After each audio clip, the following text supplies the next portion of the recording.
Most of us picture bright, colorful books of maps when we hear the word atlas. However, do we know why this atlas of maps is given that name? It was due to the belief that the Greek giant Atlas carried the world. But who was this giant that could carry the world? Hi, and welcome back to our channel. Today, we'll look at one of Greek mythology's most unusual and fascinating gods, Atlas, and the story behind why he is often depicted holding the earth on his shoulders.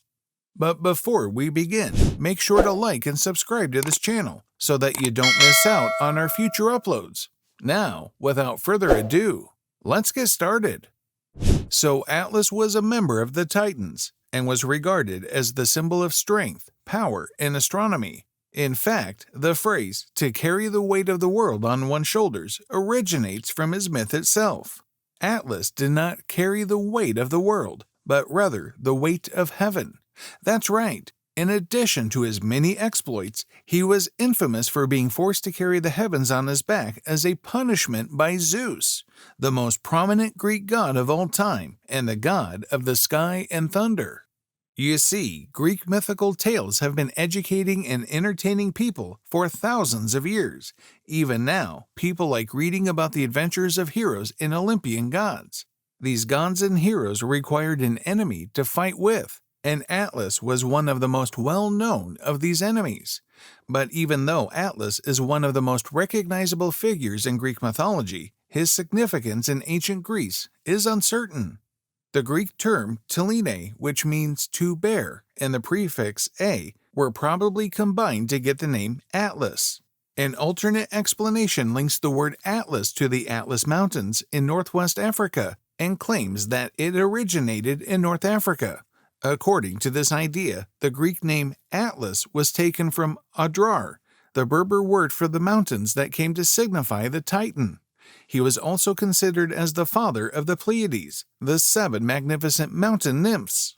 Another interesting fact about him was that he was a god even though he was not a member of the well-known Olympian group of gods, and this is because he was a second-generation Titan and an opponent or enemy of Zeus.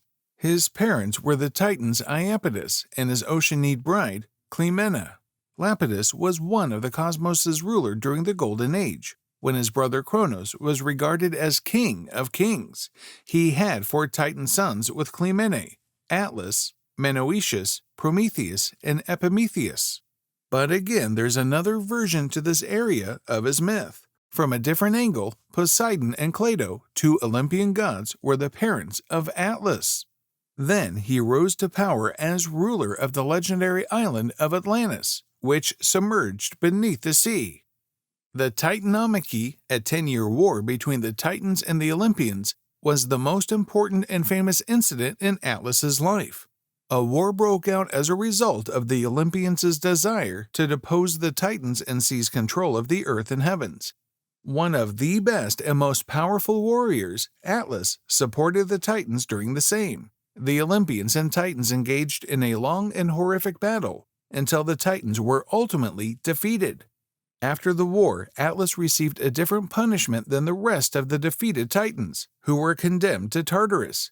Zeus knew Atlas was incredibly strong, and no other person could take up the role of holding up the heavens from the earth. And Zeus needed to keep heaven and earth apart to keep Mother Gaia and the sky Uranus from reuniting. As a result, Atlas was forced to raise the heavens on his shoulders while being restricted to the westernmost point of the planet. After that, Atlas earned the name Atlas Telamon, which means one who can bear a huge weight. Roman architects used the name Telamon to refer to the pillars that supported buildings in Roman architecture.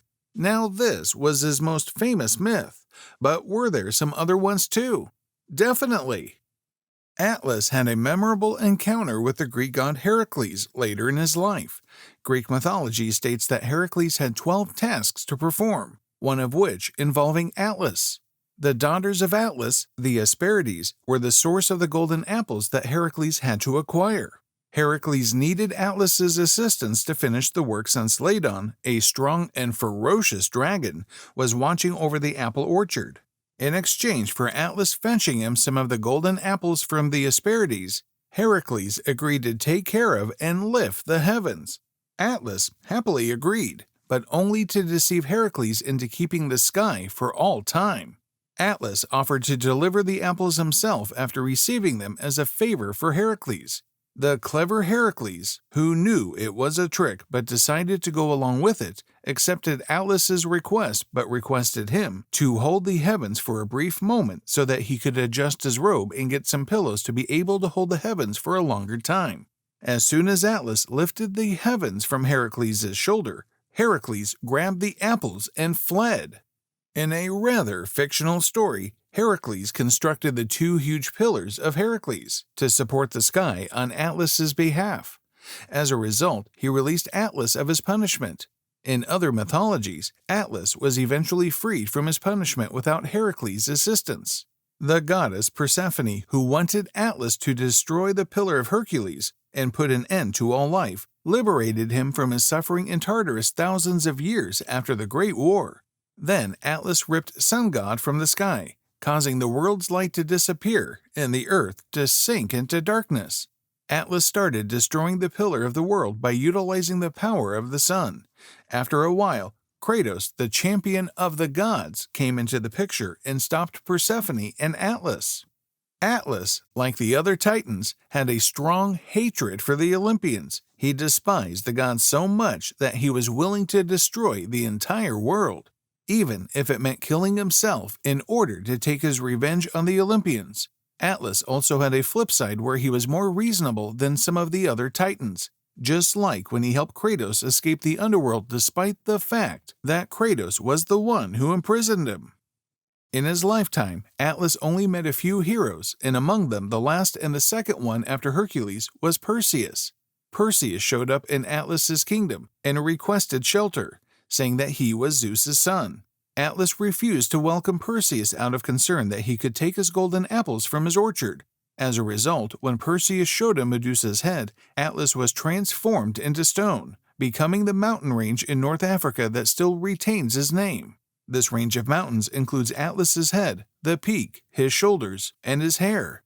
However, the myths of Atlas's interactions with Perseus and Heracles cannot be matched because Perseus was Heracles' grandfather and Atlas had not been converted into stone when the grandson traveled to North Africa. In all of these myths and legends about Atlas, he is portrayed as a powerful god with the strength to support the celestial heavens. It is also thought that Atlas was much more powerful than Heracles, who had relied on Athena's support to hold the skies. Many people have idolized Atlas's physical strength and used him as a symbol of persistence and strength.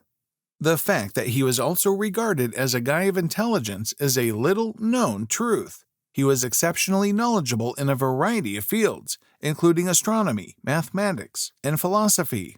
In fact, many historians believe that he invented both the study of astronomy and the first celestial sphere. And with this, we come to an end for this video. The rather interesting question now is who would have held heaven if the Titans would have won the war? And would Greek mythology be different if Zeus was defeated and Atlas won the battle? Let us know your thoughts in the comments below. Also, if you enjoyed this video, do like and subscribe so that we can bring you more fascinating stories in the future. We'll see you next time. Until then, goodbye.